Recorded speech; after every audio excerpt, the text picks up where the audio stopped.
Анан эми азыркы мезгилде ооруну дарылагандар толтур азыркычы. Ооруну дарылайм дегендер толтура. Бирок ошонун келип чыгуу себептери каякта? Өтө уникалдуу өзүнүн методикасы менен көптөгөн мырзаларды айыктырып келе жатат. Баш оорundаганда кайсы да баш оорун дарысын берип кой. Давление көтөрүлүп түшүрө турган дары берип кой. Сахар көтөрүлүп түшүрө турган берип кой. И өмүр бою иче бер деп. Адам 7 слойдого бөлүнсө, ошонун бирөөсү көзгө көрүнөт дени, калган 6 көзгө көрүнбөйт да. Жүрөгүндө бирөөгө тарынып кек сактап жүрө турган болсо дейт. Андай адамдын сөзсүз бөйрөгүдө кумдар пайда болушат дейт. Өткөн нерселердин бардыгын эмне кыл дейт? Кечирип сал. Кечир. Кандай таш пайда болсо, таш өзү эрий баштайт. Эрип баштайт, Балаң чоңойгондо дейт, койго окшош болуп калышын каалабасаң, аны козудай кылып бакпа дейт да. Анан эгерде адамда коркуу боло турган болсо, тынчсыздануу боло турган болсо, ал адамда энергия кете баштайт да. Себеби Аллах Таалам бизге дайым өзүнүн энергиясын берип турат. Ошон үчүн ар бир ситуация болгондо биз бирөөдү күнөөлөбөйбүз да, ар бир нерсени өзүбүздөн издейбиз да. Мен кайсы туура эмес менин оюм, мен кайсы образым ушул ситуацияны алып келди.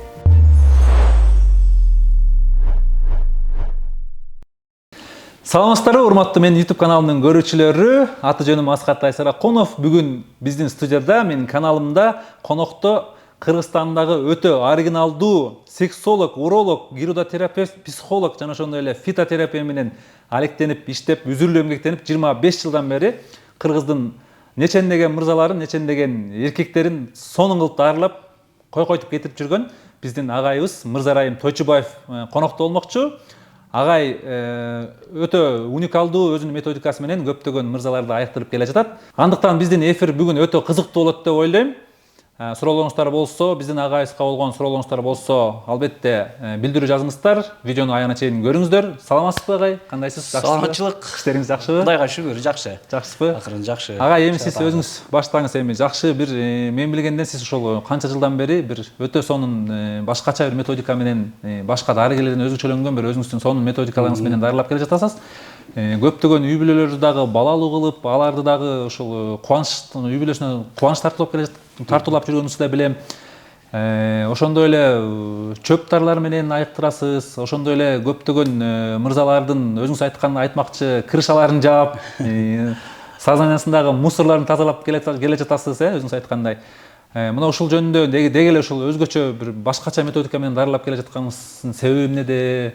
Башкалар окшоп эле ооруканаларда эле врач болуп иштебей, өзүңүзчө иштеп келе жатканыңыздын себеби эмнеде? Ушул жөнүндө айтып кетсеңиз. Асхат, мен деле врач болуп иштедим. Мединститут бүткөндөн кийин 2 жылдык ординатураны фтизия урология боюнча бүтүп, шаарда 10 жыл фтизия уролог болуп иштедим, врач болуп. Анан иштеп жүргөндө мага мындай ойлор келчү да, эмне себептен бирдей шартта, бирдей чөйрөдө жашаса дагы кээ бир адамдар эмнеге ооруй беришет, а кээ бирлер саламатчылыгы жакшы жүрүшөт. Кээде бир эле түрдүү диагнозго бир дары жакшы таасир берсе, а кээ бир дарылар вообще таасир бербейт. Тескерисинче зыян алып келиши мүмкүн. Анан ушундай ойлор келчү да мага, анан ошого бул себеби каякта депчи. Анан баягы изденгенди Кудай Таалам жолуктурат дегендей, кийин илимдүү, даанышман адамдарга жолуга баштадык. Анан изденген суроолорум анан жооп табыла баштады. Өзү кийин Индиянын 8 штатында болдук элек, ошо биз Гималай тоосунда ошо медицина боюнча изденүүдө жүргөн мезгилде мага бир мындай ойлор келди да. Эмне себептен ушундай бирдей шартта жашагандар дагы кээ бирлер ооруйт, кээ бирлер ооруй беришет, кээ бирлер оорубайшат.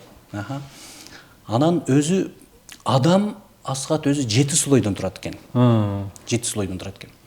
Ошол 7 слойдун бирөөсү эле көзгө көрүнөт да.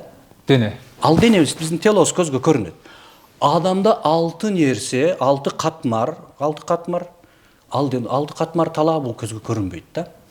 Ошол анан эми азыркы мезгилде ооруну дарылагандар толтур азыркычы. Ооруну дарылайм дегендер толтура. Бирок ошонун келип чыгуу себептери каякта? Азыр эми медицина өнүгүп кетти. Азыр мисалы 6 саатта жасагай турган операцияларды азыр эндоскопия менен бат эле жасап коюп атышат. Фармацевтика аябай жакшы өнүгүп кетти. Ар түрдүү дарыларды чыгарып атышат. Андан сырткары дагы массаждын дагы түрлөрү көп. Алар дагы элибизге жардам берип атышат колунан келген. Анан эми ошончо бардыгы лечение кылып атышат, дарылап атышат, но оорун эле дарылап атат. да, оорун эле дарылап атат да. Оорунун себеби каякта? Эми ошондо биз Индияда жүргөндө бир схема түздүм элем. Ошол схема боюнча азыркы кезде элдер көп эле пайдасы тийип атат ошолордунчу. Көпчүлүгү өзүн өзү таап атат. Эмне себептен мындай причина каякта болуп атат? Себеби адам ал 7 слойго тура турган болсо, адам 7 слойдого бөлүнсө, ошонун бирөөсү көзгө көрүнөт дене, калган 6 көзгө көрүнбөйт да. Ну буларда мисалы көзгө көрүнбөй турган каузал дейт адамдагы дагы бир катмар бар. Адамга көзбөй турган ментал деген бар. Да, астрал деген бар. Да, эфир деген бар. Уктуң беле ушундай теориялар да. Кинолордон көрүп калабыз го. Да, и вот как раз именно биздеги методика, биздин методикасы биринчи кезекте биз бизге келген пациенттерге, бизге келген бейтаптарга биринчи биз ошого түшүндүрүү ыкмасын өтөбүз да, түшүндүрүү. Анан түшүндүрүү методикасын. Алар жерде медитация болот, ал жерде тренинг болот, жана көзүңөрдү жумгула депчи. Ошол адам көзгө көрүнбөй турган жактардан издейсиң да ошону. Ага, эми менде бир суроо пайда болуп атат да. Бүгүнкү күнү бир өтө эле кызыктуу көрүнүш болуп жатат. Мындай карасаң, медицина абдан өнүгүп жатат. Техникалар да өнүгүп атат, медициналык жаңы техникалар көбөйүп атат. Баягы жеке менчик клиникалар да абдан көбөйдү. Интернет аркылуу дагы өтө мындай жарнамалар көбөйдү. Мындай карасаң өнүгүп жатканы сезилет, бирок кайсыл ооруканага барба, кайсы жерге барба, дагы деле эмне биздин оорулар кезек күтүп турганын көрөсүң. Ушул мындай кээде ойлоном да, эмнеге ушундай болуп атат депчи. Мисалы үчүн канча деген азыр дарыгерлер деле абдан көп. Частный десең частный, жеке десең жекече, мамлекет десең мамлекеттик, бирок такыр оорулардын саны мындай азайганын биз такыр байкабай элебиз да. Ушуга сиз кандай деп жооп бере аласыз? Эми биринчи кезекте Асхат бул оорунун эмне себептен көбөйүп аткан себебин издеш керек да. Биз жана айттык, адамдын көзгө көрүнбөгөн дагы 6 слойлор бар депчи. Ну вот ошолордун бирөөсү ментал деп коет да. Ментал деген бул катмарда, бул талаада адамдагы ойлор, адамдагы образдар, ушул адамдагы эмоция бүт бардыгы ошол менталда жатат да. Мисалы, кийинки убакта да денени караган боюнча да врачтар көп азыр. Массажисттер көп, азыр частный клиникалар көп, но бирок көпчүлүгүбүз азыр бул жакта дене менен иштеп атышат да. Бирок причина башка жакта болуп атат да. Себеби адамдагы 60% оорунун келип чыгуусу көзгө көрүнбөгөн жактан, ошо ментал дедик го. Мен часто өзүмдүн пациенттериме мындай деп түшүндүрөм да. Эгерде мисалы эгин талаага эгилген эгин талаага эккен эмелер болсо, так эгин талаада баягы отоо чөптөр басат го кээде. Ошол отоо чөптөрдү эгер алардын бетин эле оруп кое берсең, вроде бы карасаң жок отоо чөп. Бирок баягы эмен эгин талаалардын өскөнү болбой калат. Себеби пока алардын ошо астындагы тамырын алмайынча да. Ошон үчүн оорунун себеби да ошо көзгө көрүнбөгөн жакта жатат да. Мен часто өзүмдүн эмелериме мындай мисал келтирем. Себеби 2009-жылы менин дагы өзүм бир устатым Ибрагимов деген уролог тоже. Ал мындай деп мисал келтирет эле да. Вот эгерде мисалы пол деп мисал келтирет. Полду биз больной деп коелу деп мисал келтирет эле. Ушул полго төгүлгөн сууну бул болезнь деп коелу деп. Илдет. Илдет деп коелу да.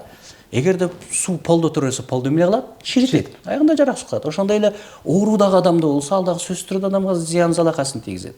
Ошондуктан биринчи кезекте могу полду тешпеш үчүн полду сүрткөнгө уборщик керек, туурабы? Пол жугуш керек. Ошо пол жугуштун ролуну көбүнчө могу денени карагандар аткарат да. Мисалы, Асхаттын эгер Кудай сактасын, баш ооруп терапевтке келе турган болсо, терапевт айтат, башың ооруп эмне? Анда могу стромонду ичип кой, башың жакшы болуп калат да. Стромонду ичтен эле башың убактылуу жакшы болуп калды да. Врач полду сүртүп койду да. Вроде бы там чисто, таза. Жүрүп бир күн могу пол дагы суу болуп атат. Бир күн Асхаттын дагы башы ооруп атат бир күн. Ал дагы келет, айланайын доктор. Бул дагы башым ооруп атат. Эмне кылабыз? Врач айтат, өткөндө стромон ичтиң беле? Азыр МРТга түш, тиги томограммага түш, тиги.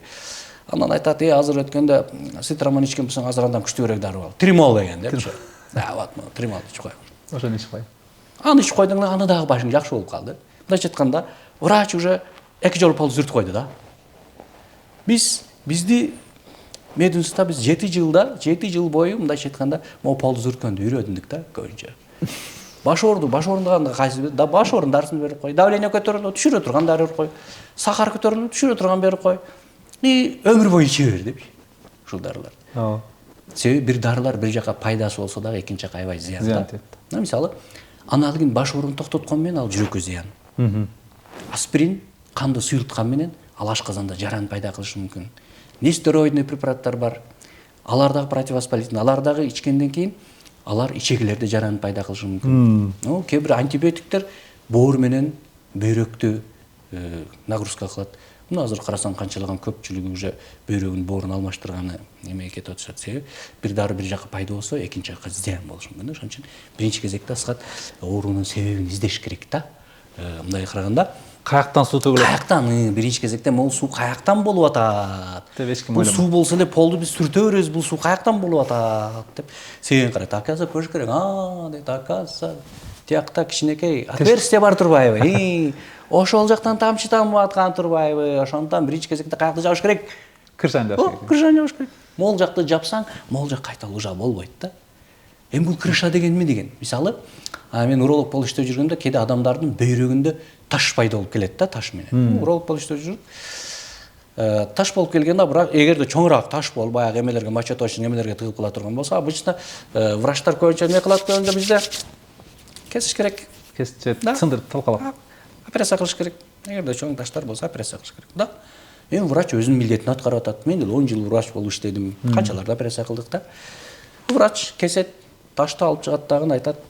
Западный медицинада бизди окуткан боюнча экинчи туздуу жебегин дейт да. Ачуу жебегин депчи. Дагы сенде таш пайда болот депчи. Ал операциядан кийин уже пациент коркуп калды. Бир марекелерге барса дагы бир ачуу салат алып келсе дагы жебейт да. Бизге врач запретил дейт да. Болбойт бизге. Ал ачуу жебесе дагы, туздуу жебесе дагы таш пайда болуп атат да. Кайра эле. Врачка келип айланайын доктор, дагы таш пайда болуп атат. Мен эмне кылайын муну? Десе, сен ачуу жебе дегенмин сени депчи. Ой, мен ачууду башка жологон жокмун. Эч ачуу жеген жокмун, туздуу да жеген жокмун. Таш каяктан пайда болсо? Эми бизде западный медицина мындай деген бар да. Өзүнө суроо берет да. Сен деген мектепте химия окудуң беле депчи.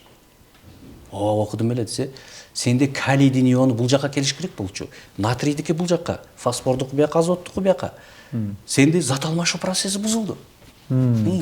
Ал эмне зат алмашуу десе, цикл Крепсанын формуласын жаза турган болсо, биохимик болсо да суроо бере албайт да. Кайтадан операцияга жатыш керек да. Бөйрөктөн 5-6 жолу операция болуп ташалдыргандар бар да. Чыгыш медицинасы да алып карасаң, вот мисалы, оорунун себебин мисалы менталдан көзгө көрүнбөй турган жактан издей турган болсок, мисалы эгерде вот мына мен бир азыр бир причинасынын себебин айтайын, эмне себепте адамдын бөйрөгүндө кумдар таш пайда болот да. Эң кызык жери келди. Эгерде адам дейт, жүрөгүндө бирөөгө тарынып кек сактап жүрө турган болсо дейт, андай адамдын сөзсүз бөйрөгүндө кумдар пайда болушат дейт. Эгерде адам дайым ол жакта ошону көтөрүп жүрө турган болсо, мен муну өч алам, көрсөтөм, жок кылам. Гнев, зло, обида баягыларды, андай адам бөйрөгүндө таш пайда болушу мүмкүн да. Ошон үчүн бул менин сөзүм эмес. Муну пайгамбарыбыз айткан. Не дейт ал? Уктардын алдында өткөн нерселердин бардыгын эмне кыл дейт? Кечирип сал. Кечирип сал. Кечир, Кудай калса. Кандай таш пайда болсо, таш өзү эрип баштайт. Эрип баштайт, Абсолютно таш жок болуп кетет. Мисалы, мен өзүмдүн практикам боюнча бирде как раз бир жерге чакырып калышты. Анан бардым, палатада эмелер жатыптыр. Анан как раз ушул тема боюнча айтсам, бир ат башынан бирөө ордон секирип турду да. Мен осознавать эттим причинасын депчи. Тар элеби? Да. Мен дейт, бүгүн 3-чү жолу, мен 3-чү жолу операцияга келдим, операцияга кылдырайын деп аттым элем бөйрөгүмдөгү ташты. 2 жолу операция кылдыргам, эми 3-чү жолу кылдырайын деп аттым элем. Мен причинасын таптым депчи. Көрсө мунукундай болгон экен да, кошунасы атасын чакырып кеткен экен. жардам берип кой деп барса, трактор эме болуп келип атасын басып өлтүрүп коюптур да. Ошонун терезеси кошуна жакты карап турат. Постоянно кошунаны көргөндө баягы кек сактоо, жек көрөр, обида баягыдай өч алам дегендей баягыдай. И все дейт, мен таптым дейт да. Вот бүгүнөн баштап дейт. Мен ошол дейт. Кошунамды дейт, жүрөгүмдөн кечирдим депчи. Даже азыр ак сакал болуп калды дейт. Азыр барып дейт, даже бир кой союп, аны чакырып, даже ыраазычылык билдирем. Себеби кыргызда макал бар да мындай. Атаңды өлтүргөнгө энеңди бер. Анын маанисин деген эмне деген да. Значит, ал себеби Кудай Таалам эми болгону ошол себепчи кылып калды да. Атасын мындайча айтканда уже лимит бүттү да суроого. Себеби ошого да айтат, да, мен чын эле кечирдим баягын депчи. Кечирдим баардыгын. И какой-то момент убакыттан кийин баягы эме келет. Огромный камень болчу бөйрөктө, карловидный камень. Она растворилась полностью. Да. Шунда да. Себеби бул менин сөзүм эмес, пайгамбарыбыз айткан. Өткөндө уктардын алдыда өткөн нерселердин баарын кечир. Ал айтып атпайбы? Да. Атам өтүп кеткенде, эгер атам тирүү болгондо, кыргызда макал бар да. Балаң чоңойгондо дейт, койго окшош болуп калышын каалабасаң, аны козудай кылып бакпа дейт да. Бул эркек бала ата энеден алысыраак жүрсүн дейт. Ал руханий жактан, духовный жактан күчтүү болот депчи. Атам өтүп кеткенден кийин дейт, апам турмушка чыккан жок дейт. Мен дейт уже иштедим дейт, грузчик болуп иштедим. Азыр эми Кудайга шүгүр дейт, азыр эми өтө мындай успешный, ийгиликтүү. Анан да дейт, ошол боюнча турмушка чыккан жок, азыр мен Кудайга шүгүр дейт. Вот мына мен ошондо дейт тигиге дайым тарынып жүргөн экенмин, кек сактап дейт да. И огромный камень растворилась полностью. Бул бөйрөк эле эмес, башка жакка да таасир берсе керек, э? Ар кайсы кек сактай берсең. Да, ал кээ бир адамдардын мисалы ар кайсы кээ бир адамдардын суставтары ооруйт да. Суставтары ооругандар бар. Байламталары да. Айык байтал. Да, байламталары ооруган. Эми аларга дарылар десең, алар нестероидный противовоспалительный дарылар дечет. Вольтарен, Реоперин там. Убактылуу. Да, это убактылуу, да, убактылуу жардам берет. А себеп совсем башка жакта да. Себепти карасаң, ал адамдар часто өтө пунктуальный адамдар келишет. Көрсөңчү булардычы. Булар баардыгын өзүндөй кылдыргысы келет да. Булар мисалы саат 9-да жолугабыз, ровно 9-да келет да. Анан башкалар айтат, 9 дегенден кийин 9-да келбейби депчи, каякта жүрүп. Ар бир бүт адамдар өзүндөй болуш керек деп ойлошот. Баарын өзүндөй кылдыргысы келет да. Мындайлар көчөдөгү мэргородко да претензия кое берет да. Ушу светофордон суулут эле депчи. Ушу жолдоңду койсо болот эле да. Бирөөлөргө постоянно претензия, баарын өзүндөй багып пунктуально кылдыргысы келет да. Анан ошолорго неге ошондой деп туруп эме кыла бергенде, кыжалатчылык боло бергенде, ал нерсе келип суставтан эме болот да. Ошон үчүн бул жерде кандай болсо ошондой кабыл ал дейт да. Ар бир оору демек адамдын психологиясына көз каранды, да? Да, психология азыр ментал жакты карап атпайбызбы экөөбүз? Ошон үчүн айтылат эмеспи, 30% физиологиялык жактан болсо, 70% адамдын оорусу психологиядан. Да, анын себептерин караш керек. Себеби жана биз айтып кетпедикпи, адам көз көргөн 6 слой турат депчи. Каузал, ментал, астрал депчи. Вот ар бир оорунун себебин изилдеш керек да. Бизге келген бейтаптардын биринчи кезекте ушундай тренинг өтөбүз да. Ошолордун ооруларын өзү түшүнгөндөн кийин себеп каякта болуп атканын кийин. Кээ бирлер ансыз деле ал өзү өзгөрө турган болсо, ал бател айыгып кетет да. Бөйрөктөгү таш эрип кеткенден кийин ал башка эч нерсе эмес. Ошон үчүн данышман алымдарыбыз дагы айтат да. Алар айткан, жараткан улуу Аллах Таала дейт, адамзатка түбөлүктүү рух берген дейт. Рух түбөлүктүү да. И адамзатка жараткан Аллах Таалам дейт. Убактылуу дене берген. Денебиз бүтө временно убактылуу. Бизге акыл эс берди Кудай Тааламчы. Себеби акыл эсти эмнеге берди Аллах Таалам? Себеби биз ак кара, арам адал, жакшы жаман и калптан чындыкты айырмалап, мындайча айтканда өзүбүздү таанып, жаратканды таануу үчүн да акыл эсти берди. Ошон үчүн баягы түрктөрдүн бир алымы айткандай, менин короомдагы малым дагы дейт, короомдагы мал дагы дейт. Алар да жегенди билет, ичкенди билет дейт, көйгөндү билет дейт. Анан күчтүү дейт, мындай алсызына дейт, мындай зордук кылганды билет дейт. Эгерде адам деле жегенди ичкенди көйгөндү билип дейт, анан күчтүүлөр мындай эмелерге, алсыздарга эмес күчүнү көрсөтө берсе дейт, бул малдын үрөөндөгү жашоо дейт да. Ошон үчүн Аллах таалам адамзатка дейт акыл эс берген да, биз ак кара арам адал, илим билим шарт да бизге. Өсүш керек да, биз бир жерде тура бербестенчи. Ошон үчүн Кудай таалам адамдарга акыл эс да берген. И Аллах таалам адамзатыга эң дагы бир бийик нерсе бизге тандоо процессин берген да. Тандоо процессин берген. Свобода воля, ыктыяр берген да. Мисалы, Кудай тааланын өкүмдөрү бар да. Кудай тааланын өкүмдөрү. Эгер Кудай тааланын өкүмдөрү менен жашай турган болсок, бизде жүрөгүбүздө тынчтык, блаженство, радость, мындайча айтканда, сүйүү, дайым позитив андай адамдарда да, Кудайдын өкүмү менен жашагандарда. Эгерде биз Кудай таалам тыйган нерселер бар да, Кудай таалам нелерден тыйган бизди? Биринчиси бул өлүм коркунучу. Ооба. Өлүм коркунучу. Эгерде рух түбөлүктүү боло турган болсо, демек өлүм Коркунучтуу эмес. коркунучтуу эмес. Эми биз рух кийинки измеренияга өтөт да, мындайча айтканда. Анан эгерде адамда коркуу боло турган болсо, тынчсыздануу боло турган болсо, ал адамда энергия кете баштайт да. Себеби Аллах таалам бизге дайым өзүнүн энергиясын берип турат. Бирок ар бир адамдар ушу Кудай таалам берген энергияны каяка сарпташат, каяка жумушташат да. Вот как раз ошол боюнча мен бир схеманы көрсөтөм. Ошол боюнча схеманы түшүндүрүп берем силерге. Чогуу талкуулайбыз. Ким Кудай таалам берген энергияны кайсы жакка сарптап атат. Так. Экинчиден, кээ бир адамдарда энергия кетет. Мындай адамдарда булар кимдер? Булар экинчи бул гордыня дейт да, мындайча айтканда, текебер. Текебер адам өзүнү башкалардан бийик сезүүчүсү, ол даже могул таарыныштын артында да текебердик турат да. Эмнеге мени тойго чакырбай койду? Мен менен көрүшсө болот эле, мунун артында уже текебер турат. Энергия кетет мында дагынчы. Кээ бирөө айтат, мен намаз окуйм, тиги намаз окубайт дедимби, уже болду уже. Кетти, энергия кетет мында дагынчы. То есть өзүн сенден кетет. Да. Сен ошентип ойлонгон. Сенен кетет энергия. Дагы энергиянын кеткени кээ бир адамдарда мындайча айтканда өзүндү аяоо сезими да. Чубак ажы деле айтат эле го, эй, таш мына жатат, өзгөрбөйт таш депчи. Ай, сен адамсың го, адамсың депчи, өзгөрчү депчи. Өзгөрчү депчи. Өзүн ая бергендер дейсизби? Мен колумдан келбейт, меники баары бир болбойт дегендер бар. Мен ушундай болсом эмне кылайын?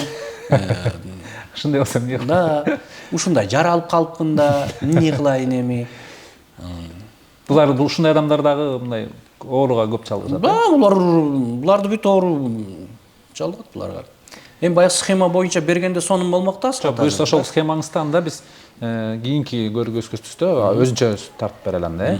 Бул урматтуу көрүүчүгө да айта кетели, бул схеманы буюрса кийинки чыгарылышта тартып алабыз. Ошол эмеде Индияда жүргөндө ошондо дагы бир схема түздүм элем. Бул схемада мисалы адамга Кудай таалам түбөлүктүү рух берген да, значит ал бизге дайым энергия келип турат. Ошон үчүн кээ бир адамдардын жүзүндө нур жоголуп калат да. Бул кайсыл адамдардын жүзүндө нур жоголуп калат? Өзү кыргыз тилде 3 чак бар, туурабы? Ооба. Өткөн чак, келер чак, учур чак. Кайсыл адамдын жүзүндө нур жоголуп калат? Мындайча айтканда, Кудай таалам берген энергияны алар кайсы жакка жок кыла берет да. Бул биринчи өткөн чактагы негативдер да. Өткөн чак жок, өтүп кеткен ал. Тиги жүрөт да, убагында эмнеге ушундай кылбадым? Тигини мындай кылсам болмок эле. Мындай жасасам болмок эле. Өткөн чактагы тарынуу, өткөн чактагы жек көрүү, кек сактоо, бирөөлөрдү ушактоо, кыскасы жийиркенүү, ушул өткөн чактагы негативдердин бардыгы Кудай таалам берген энергияны полный алат. Утечка кылат, кетирет ал энергияны. Ал кеткен энергия ал кайра кайтпайт. Энергия кете бергенден кийин адам ооруйт. Болезнь алып кетет. Так. Вот мына болезньдин бир себептерин айтып атам. Келечекке болгон. Да. Кээ бир адамдар болсо боло элек жок нерседен негативдер да. Аны жок, боло элек ал. Келер чак жок, келе элек. Тигилер жүрөт, мындай болуп кетсем эмне болот анан? Тигиндей болуп кетсем эмне болот анан дагы? Жер түрү болуп кетсем эмне болот анан? Моундай болуп калсам эмне болот анан? Ооруп калсам эмне болот? Өлүп калсам эмне болот? Келер чак жок, келе элек. Все, бүттү. Келер чактагы тынчсыздануу, келер чактагы негативдер бүттү, уже кетет энергия. Энергияны алат. Энергияны алып коет. Энергияны алып койгондон кийин адам уже ооруга восприимчивый болот ал адам. Давлениясы көтөрүлөт, ал адам ар түрдүү башка ооруларга келет. Сахарный диабет жармашат андайларга да. Келер чакта тынчсыздана бергендерге. Үчүнчү учур чакта кээ бирлер дайым наалыгандар барго аскат. Күн ысып кетсе эмнеге күн ысыды дейт да. Жамгыр жааса эмнеге жамгыр жаады дейт да. Бирөөдүн бир жакшы жагын айтып, ушул жакшы иштерди жасап атат, элге пайдалуу иштерди жасап атат, мектептерге жардам берип атат десең, тиги адамдар бар, карап тур да. Тигинин атасы арак ичет эле депчи. Да. Же болбосо тигинин кемчилигин издеп турган адамдар. Бирөөнүн кемчилигин издейт да, төгүлүп кетет мындай эмелердечи. Болду, мындай адамдардан дагы утечка кетет энергия. Жок, булардан. Бизде да бар андай адамдар. Бул адамдар нишиде жүрбөйт да, жол тосулуп калат да, жабык да жол. Андыктан эмне кылыш керек? Андыктан эмне кылыш керек? Конечно, андыктан биринчи кезекте адам өзү өзгөрүш керек. Чоң ажы айтып атпайбы? Таш өзгөрбөйт, сен адамсың, өзгөр. Учурсак менен жаша. Да.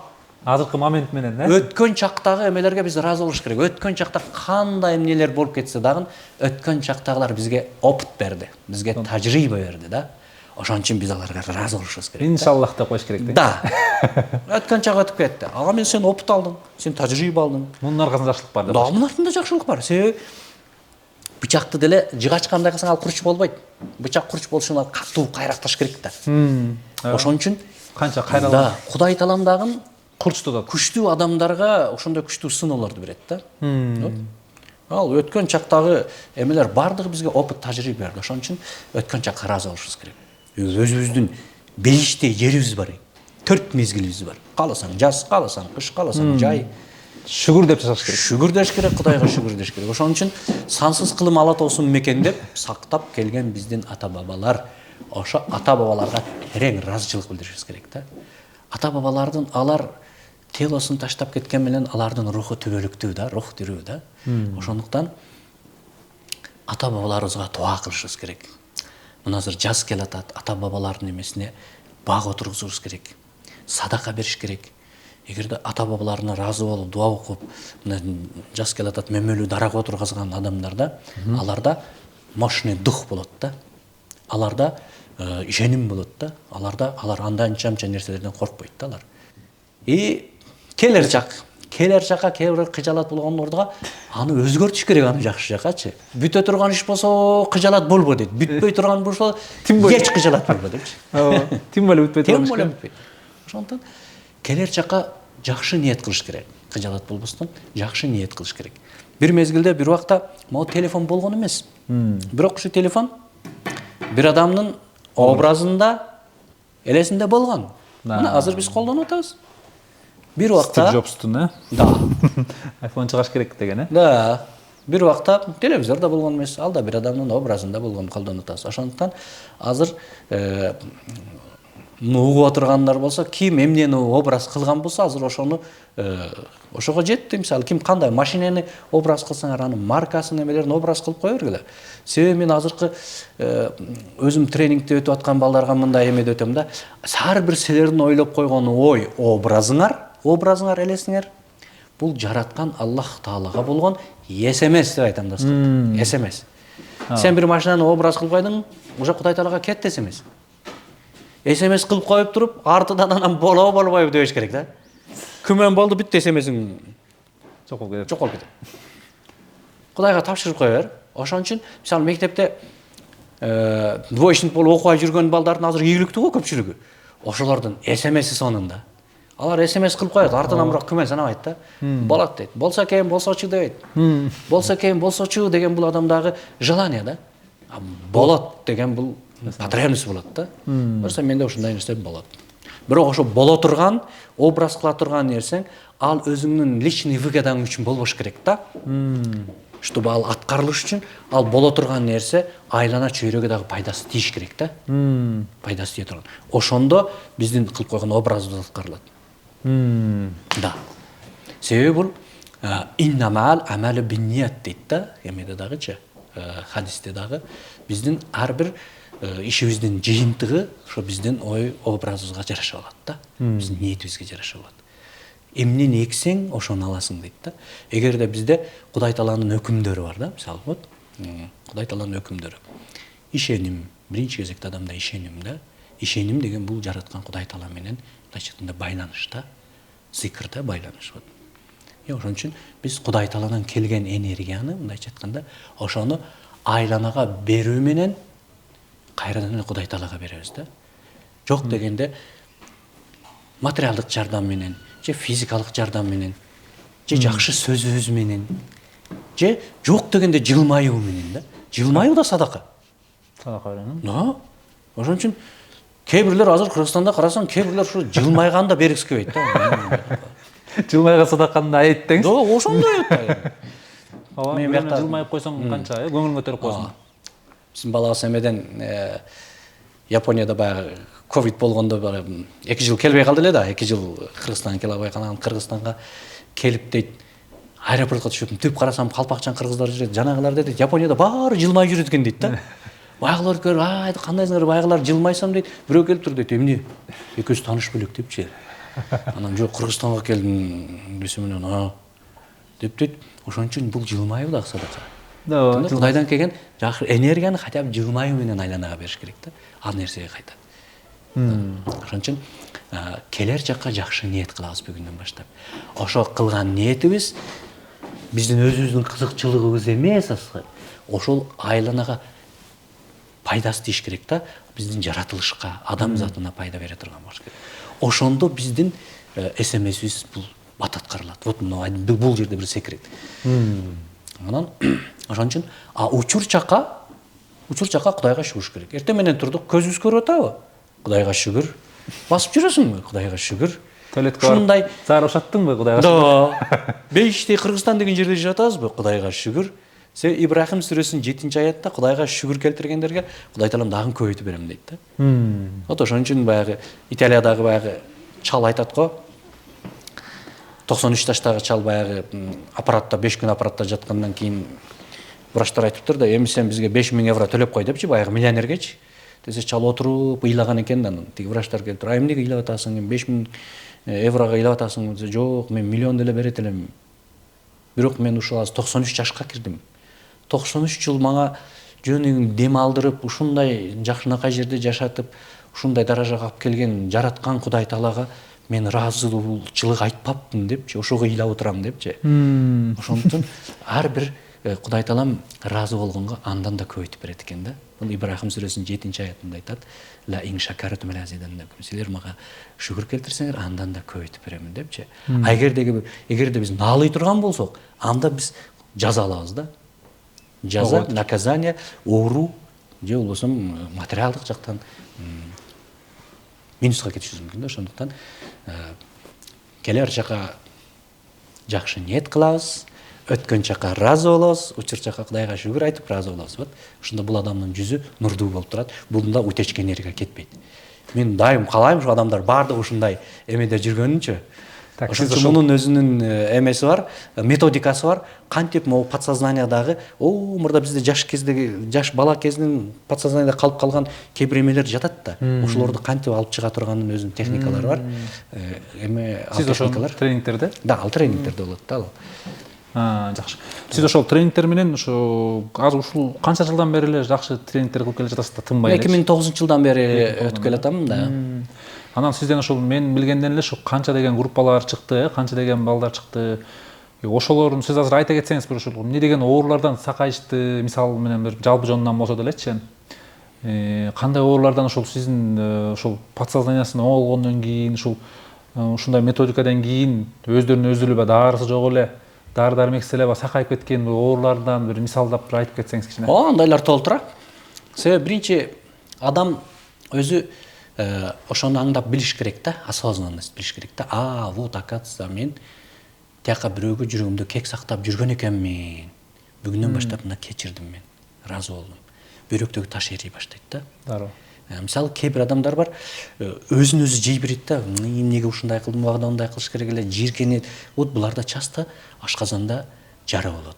Язваны пайда кылат да. Ошондуктан мисалы сахарный диабет азыркы убакта өтө көбөйүп кетти. Сахарный диабет болгон адамдар или булардыкы көбүнчө бол элек нерседен коркунуч да, страх. Али жок. Кокусундай болуп кетсечи.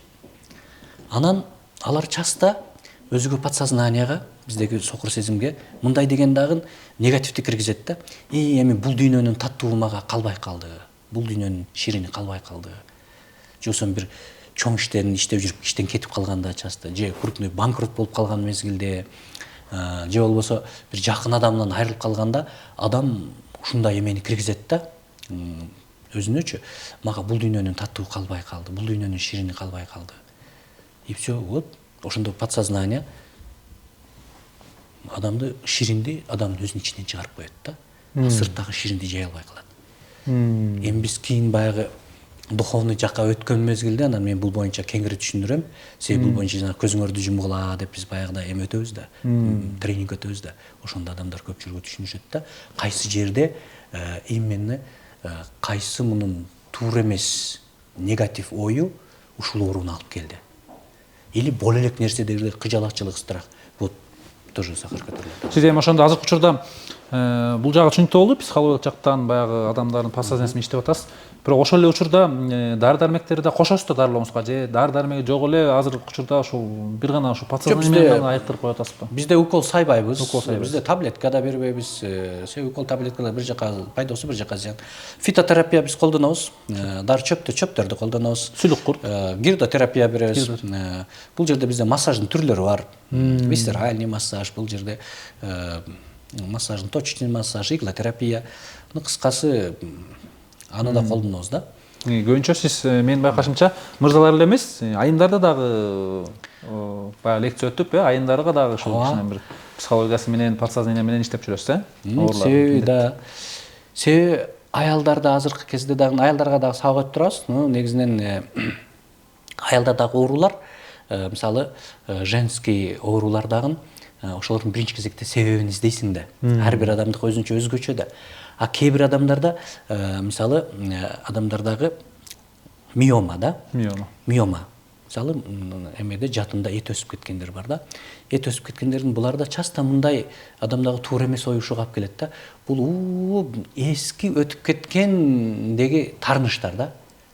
Билесиңби, сен бир убакта мага ушундай деген болчусуң. Айрыкча күйөөсүнө болгон. Ошону дагы эле көтөрүп жүрөт да. Күйөөсүнө болгон тарыныч, күйөөсүнө болгон претензия, күйөөсүнө болгон критика, осуждение. Вот миоманы өскөнүгө эме кылат да. Кээде адам, кээ бир аялдар кээде өзүнүн аял болгонуна дагы нааразы болуп кетет. Нааразы болот да, Кудайгачы. Эркек болгону үчүн өзүм эле эме кылат. И все, мындайларда уже киста пайда болушу мүмкүн да. Киста.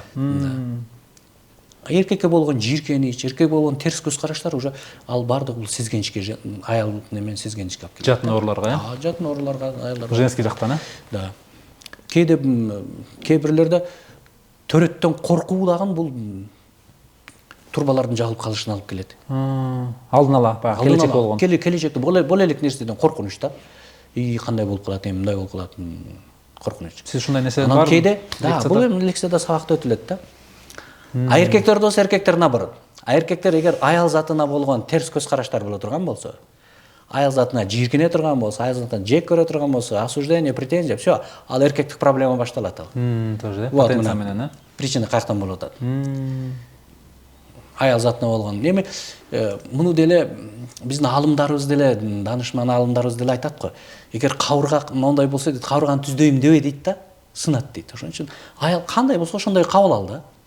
Эми аял өзү Кудайга шүгүр, ол жакшы, байкуш. Аялдар өзүнүн семьясын таштап, сага келип, сенин тамагың жасап берип, сенин кириң жууп, балдарыңды карап, балдарыңды 9 ай көтөрүп, ушуларды эме кылып аткандар анан кичине кыйкырып койсо, деп чыдап кала бер баягы.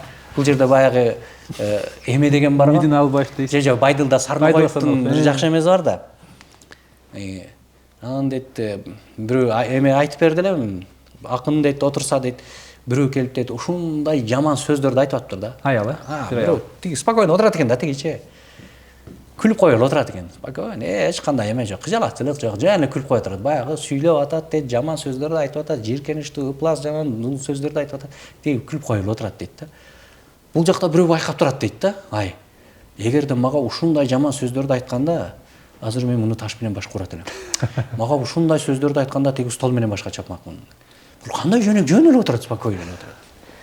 Десе дейт, тигин караса дейт, тиги достору келиптир, тигинен туруп дейт, акын кечирим сурайт дейт. Сен мени кечирип кой. Мен кетсем болобу десе дейт, тиги айтат, сен итсиң, эшек жогол деп айтат дейт. Ошондо дейт, ал мейли деп дейт, күлүп дейт, досторун көргөн боюнча каткырып күлгөн боюнча кетти дейт да. Артынан жанагы адам барыптыр да, айланайын, токто, байдыке. Мага 10 жыл мурда бирөө бир жаман сөз айткан эле. Мен ошону да сих пор азыркыга чейин унута албай же ошого тарынып жүрөмүн. Сен азыр ушундай жаман, булганычтуу, жийиркеничтүү сөздөр айтылды. Сен как будто эч нерсе болбогондой каткырган боюнча кетип атасың. Ушундай болгонду мага үйрөтө айланайын дептир. Акын айтып туруп болду, үйрөнгүм келип атабы? Болду, все. Жүр анда деп дааратканага барып дейт, платочкасын эмесин дейт, таштаптыр дагы дейт. Эми бир зымбы бир чөп алып кел дептир дейт, десе. Тигини сага алып подарка кылбаймынбы депчи. Белек кылбаймынбы дегенде, кандай эмне деп атасың депчи. Алып берейин. Жок, ал жатсын ошол жакта. Ошо булгаш жаман жерде калсын, вот. Ошол сыңары дептир. Мен дагы ошол жийиркеничтүү, жаман айтылган, булган сөздөрдүн бардыгын ошол жерге таштап, үйүмө таптаза душан менен кетип атам деген экен да. Ошондо акыныбыз мындай дегендер жазган экен дейт да. Ал мени итсиң деди, итмин дедим дейт. Тек гана терикпестен күлүп туруп дейт. Не кылам жаман айтып жаакташып, мен анын ит экенин билип туруп дейт да. Ал мени эшек деди, а мен ооба дедим. Болбосо шылдың доого жетет дилим дейт. Не кылам ажылдашып, кажылдашып, мен анын билип туруп эшектигин дейт. Ал мага албууттанып жана берди дейт. Анын сөздөрү жийиркентип кара жерде бирөөнү дагы байдылдап подсознанияга киргизген жок да. Ал мага албууттанып жана берди. Анын сөздөрү жийиркентип кара жерде дейт. Ролун дейт, эки айбандын бир аткарып дейт, жанагы ардым да эрчи басып калай дейт. Сон саптары? Сон саптар да. Ошон үчүн не принимай никакой негатив дейт. Пока ты его не примешь, он принадлежит тому, кто его принес дейт. Бирде ушуну айтып атсам, менин сабагыма катышкан дагы бир өкүл балам айтып атпайбы? Эми ал өзү да сабакка катышкан, тренингге катышкан, анан аял да катышкан да. Бирде дейт, аялым сүйлөй берди. Сиз айткандай дейт, мен колду чөтөккө салып алып, теспини кармап отура бердим дейт да. Ушул аялым байкуш жакшы, өзү жакшы. Эми бул кичине баягы өзүндөгү немелерин чыгарып атат. Айтылган нерселер бардыгы негативдер бияка учуп кетип атат. Деп тесип карап, жакшы Кудай өзүң ыйман бер ушуга, Кудай өзү жакшы, аялым Кудайга шүгүр, мен муну жакшы көрөм, сүйөм, балдарым ненеси деп дейт. Теспини карап отура бердим дейт. Жанагы айылым сүйлөп бир мезгилде мынтип карады дагы дейт.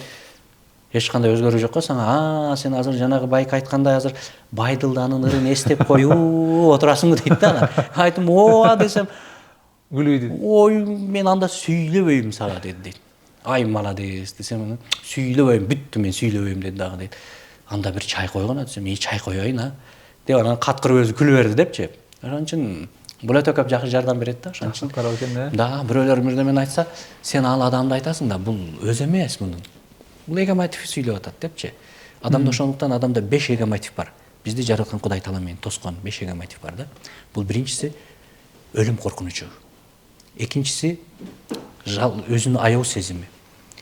Үчүнчүсү текебердик. Төртүнчүсү бул материалдык дүйнөгө байланып алуу. Материалдык дүйнөдөн сен рахат издейсиң да. Убактылуу да булар да. Бешинчиси жоопкерчиликтен качуу. Себеби Кудай таалам бардык жерде адилеттүү да. Ошон үчүн биздин ниетибизге жараша болуп атат. Ким кандай жашап атканбыз, ошонун ниетине жараша. Себеби бир эменин Америкада бирөөнүн 2 эгиз баласы бар экен да. Бирөөсү Америкадагы аябай эл сыйлаган миллионер адвокат экен да. Экинчиси рецидивист, ууру, наркоман. Ушундай эм экен да. Эми журналисттер сурайт, сен эмнеге ушундай рецидивист, ууру, ушундай наркоман, ушундай жаман жолго эмнеге мындай түшүп калдың десе, тегинси айтат дейт. Мен кантип жакшы боломун депчи.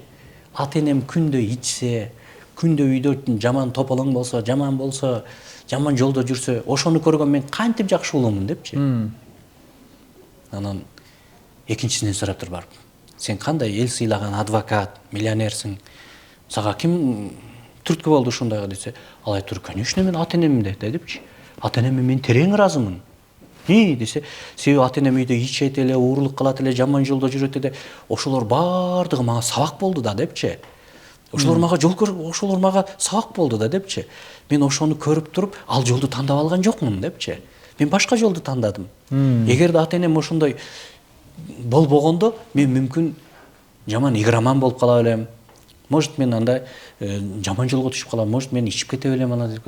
Ошон үчүн ата энем дайым ошондой болгон үчүн ал мага сабак болду, тажрыйба алды, опыт алдым мен айтканда. Мен ата энеме чексиз ыраазымын ушундай опыт берген үчүн. Ошого мен ушундай даражага жеттим да, көрдүңбү? Ошон үчүн ар бир ситуация болгондо биз бирөөдү күнөөлөбөйбүз да, ар бир нерсени өзүбүздөн издейбиз да. Мен кайсы туура эмес менин оюм, мен кайсы образым ушул ситуацияны алып келди. Демек биз образды ойду өзгөртүү менен биз өзүбүздү өзгөртсөк болот да. Ден соолугубузду дагы. Конечно, ден соолугубузду. Ден соолугубузду, үй бүлөдөгү мамилени, айрана чөйрөдөгү болгон ушудан пайдаланып бир суроо берип кетейин да. Мисалы, могу дарылар боюнча мен укканым бар, ушул мисалы дарылар деле көбүнчө адамды бир канча бир аз эле пайызда жардам берет, а көбүнчөсү көп пайызын ошо адамдын баягы психологиясы, ушул дарыны ичип атам, ушуну ичкенде мен жакшы болобун деген баягы ишенич менен ичкен үчүн баягы көп ошол кичине көбүрөөк сакайышына жардам берет психология депчи. Дарыны өзү эмес, ишеним көбүрөөк жардам берет депчи. Ошо кандай? Биринчи очурут ишеним. Бардык жерде ишеним. Бардык жерде ишеним болмоюнча результат ала албайсың. Күмөн саноо болду, а результат болбойт. Сиз мынау сүлүк курт менен дарылап калышыңызга эмне себеп болгон? Мен 2000 натыйжа көп жыйынтык результаттар болсо керек. 2007-жылы гирдотерапияны мен Москвада Руденде бүткөнмүн. Ошол боюнча эле дарылап келатабыз. Эми сүлүктүн дагы касиети бул канды соруп туруп, канга өзүнөн бир затты гирдин деген затты бөлүп чыгарат да. Ошол зат мисалы кан тамырдан деле кан жүрө берсе атеросклеротический бляшки деп коет да, ошо эндотелийлерге толуп калат дагы. И кан тамырлардын эмеси, просветтери ичкерип кетет да, кан басымы көтөрүлөт да. Склероз деп коюп атпайбы? Эгерде ал мээде боло турган болсо, эске тутуу эме болот. Эгерде ал башка жакта боло турган болсо, ар кандай атеросклерозго оорулар басып келет. Ылдый бляшки. Да. Ошолор сүлүктүн касиети ошол канды соруп туруп, именно ошол ферментти канга бөлүп чыгарат. Ошол кан тамырдын ичидеги бляшкаларды эритет да. Ошолорду эритет. Ошон үчүн сүлүк тиштеген жерден кийин көп кан агат. Кан агып ошолор бүт тазаланат, адамдар. Анын дагы бирок ар биринин өзүнүн точкалары бар. Каалаган эле жерге кое берген эме результат бербейт.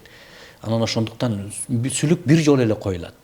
Кээ бирлер кустуруп туруп кайра дагы кое берет, кээ бир жерлер кустуруп кайра кое берет да. Азыркы коркунучтуу мындай ар түрдүү вирусный гепатит ооруларды жугузуп алышы мүмкүн. Ошондуктан дагы ишеничтүү жерге ишеничтүү жерге барса жоопкерчиликти алыш керек да муну койгон адам. Бирок хижамага караганда, менин оюмча хижама кылдырып атышпайбы алга караганда? Мен билбейм, хижама боюнча мен ал боюнча айта албайм. Себеби анын дагы өзүнүн методикалары болуш керек. Ал деле рефлекторный жардам берет, ал деле капиллярда дагы застойлорду алып чыгат деп укканмын. Так сүлүк ал башкачаныкы. Анда ошо акыркы суроом болсун. Бүгүнкү көрсөтүүбүзгө, бүгүнкү видеобуздун акыркы суроосу болсун. Ошол сиз жанагы көптөгөн түгөйлөрдү, үй бүлөлөрдү ошо баягы балалуу болбой жүргөн, көп жылдар бою балалуу болбой жүргөн түгөйлөрдү ошо балалуу болушуна сиз себепкер болуп жүрөсүз да. Муну мен билем да. Ушул жерде деле ушул жана сиз айтып кеткен ушул сиздин методикаңыз көбүнчө байланыштуу болушу же сиз дагы башка бир кандайдыр бир жанагы сөзүндө айтып аткан фитотерапия, чөп дарылар менен балким же бир медицинский башка жактар менен да дарылап жүрөсүзбү? Да, эми анын себебин издеш керек Аскат. Себеби көбүнчөдөн сиздин практикаңызда мисалы үчүн тукумсуздуктун түрлөрү болот да. Бул гормондук нарушение болушу мүмкүн. Мисалы абсолютный деген бар, относительный деген бар да. Абсолютный дегендер бар. Кээде булардын жумурткалары өрчүбөй калат. Буларда мисалы эркектерде сакал мурут өспөй калат буларда. Уже жаш өтүп кетти. Бирок булар абсолютный, булардан алыш кыйын, гормоналдык причина болушу мүмкүн. А кээ бирлерде ошо урук чыга турган каналдар тосулуп калышы мүмкүн. Аларда уже хирургический метод керек андай жерлерде. А кээ бирлерде көпчүлүгүндө психологический вариант да керек да.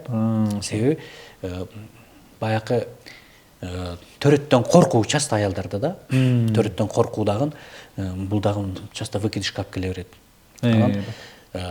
Адамдар көбүнчө мынтип айтышат да, азыр пока бутка тургучак бала болгонуштун кереги жок. Пока бутта тура элек биз алы жүрө беребиз биз депчи. Мындай эле көбүнчө турбалар жабылып калат. Бул жерде инфекция дагы роль ойнойт бул жакта дагы. Инфекцияларын дагы карап көрүш керек. Муну биринчи текшерүүдөн мисалы машина жүрбөсө деле себеби көп да.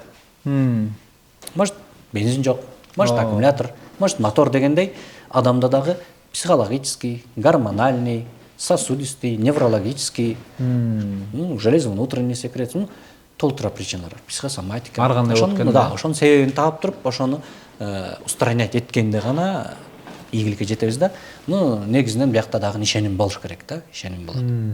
Бул жөнүндө дагы мен сабакта кеңири түшүндүрүп беребиз.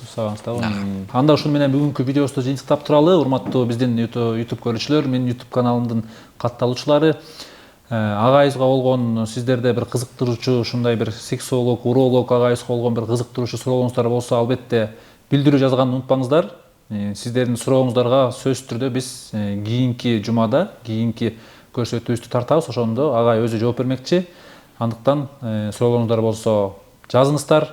Андан тышкары агайдын тренингтерине катышууну каалоочулар болсо, биз видеобуздун ылдый жагына байланыш номерлерди калтырабыз. Байланышып, кененирээк маалымат алсаңыздар болот. Анда эмесе кийинки көрсөтүүбүздөн көрүшкөнчө коштошуп туралы.